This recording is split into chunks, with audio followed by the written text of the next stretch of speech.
No, she was spectacular. You know, I thought across the board we were pretty good, and you know, this team, I just looked. We had 20 assists tonight, and we just, when we're playing good, we move the ball well. We find open players, and they really don't care who shoots it. And they've done a nice job of getting to the open player and the hot player. And tonight that was Ken, and I thought they did collectively a very good job of getting her the basketball when she was ready to shoot. Like the way they responded, I mean, coming off that 4-game losing streak, finally getting to play at home and start a 4-game win. So. Yeah, I mean, this was a big test for us tonight, and I thought we had 2 really good practices this week. And you know, I knew this was going to be a tough game, but I felt like we were as prepared and we were in the best mental mindset that we've been in maybe 2 or 3 weeks. And you know, I'm happy for them that their hard work paid off. Did you kind of sense maybe from the shoot around this morning that just they might be in the zone? I mean, shooting 57% for the game. No, ironically enough, we don't shoot around on Thursdays for home games because we have class. So we didn't even have a shoot around today. Might want to cancel it Saturday. I'm thinking about it. Coach, I know we can't, but Melissa Thompson, new career high with 14 points. Yeah, I mean, we inserted Melissa in the starting lineup tonight and really challenged her. And I thought she really responded to the challenge by making effort plays and being active.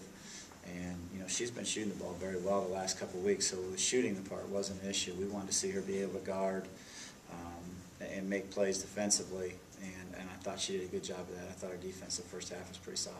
Yeah, Brady Brown only 20 minutes played tonight, but you guys caught fire a little bit towards the end where you didn't even really need her essentially down at the end.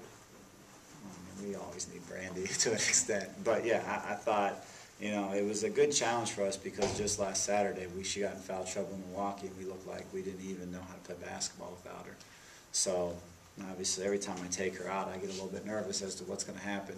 And I thought tonight they really responded, which is, you know, that goes a long way to talking about their maturity. When you've just had a situation that you failed miserably, to be able to respond the very next opportunity, which happens to be your next game, I thought that shows a lot about their character and their maturity right now. Coach, you talked a lot about the process of kind of rebuilding this. You said sometimes it's not always pretty, but how much do wins like this help kind of serve as a proof that, hey, stick with us, this whole thing is turning around and this is evidence of it? Yeah, I mean, it could be monumental in the end. I mean, I don't know what's going to happen Saturday and the rest of the homestand, but, you know, to be able to respond from a losing streak, obviously you hope you never have a losing streak, but when you do, being able to end it, I think, you know, that's something that really will go a long way should we have another one, to be able to say, hey, you know, we really got after it in practice Monday, Tuesday, and we got results on Thursday. So I think that will go a long way. I hope that goes a long way for us. Maybe one comment about Sharita Brown for them. What's it like to try to guard her? I mean, what do you do? You hope she travels.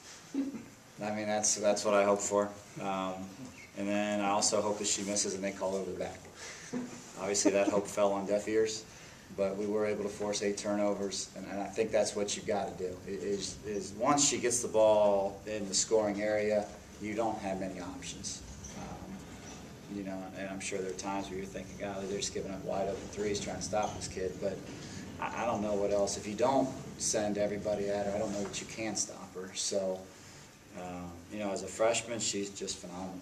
And to be that skilled as a low post player as a freshman is just something that you don't see very often. Give us a little scouting report on Wright State. Well, they're second in the conference now. They won this afternoon up at Cleveland. You know, very similar. They got a dominant low post player, Molly Fox, and they've got a point guard that's a freshman who just, you know, can go. I mean, she creates her own shot and she can go, and that has given us trouble in the past. And that, to me, is probably my biggest concern is how to slow her down. You got a little bit of look at it tonight with #1 from Detroit, but the kid from Wright just looks to score a whole lot more. You know, so that's something that we'll look at tomorrow in practice and really try to game plan to slow her down a little bit.